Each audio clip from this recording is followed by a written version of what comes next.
Hello everyone! So karon guys, ako ipakita ninyo kung saan na to pagluto ang ato ang homemade alamang. So maniya to mga ingredients mga guys.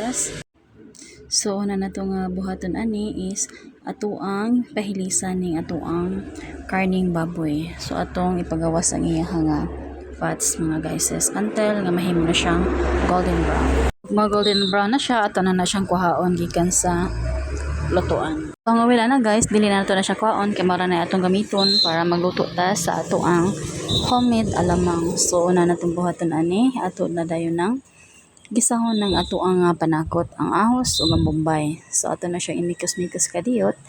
Dayon pag mga golden brown na siya, ana pa nato isunod ang ato ang kamatis.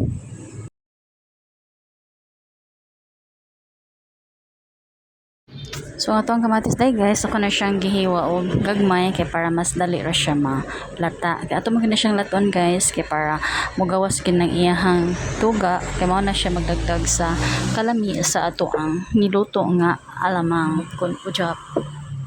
So ato na siyang imikos-mikos guys, dayon ato na siyang biyaan hantod nga mahimo siyang tender. Dayon ana na nato ibutang ang ato ang gi-fried nga karning baboy.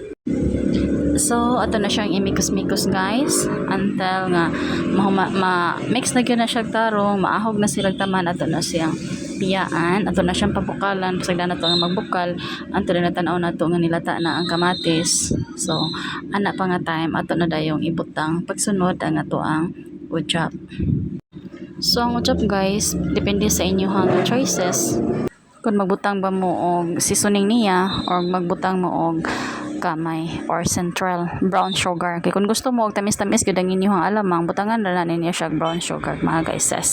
So, mas maayo sad nga medyo daghan-daghan ang oil nga inyong ibutang kay kana siya pwede naman nato na siya init-initon. So mas magkadugay siya guys, mas magkalami siya.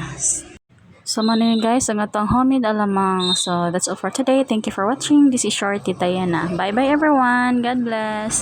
Thank you for watching.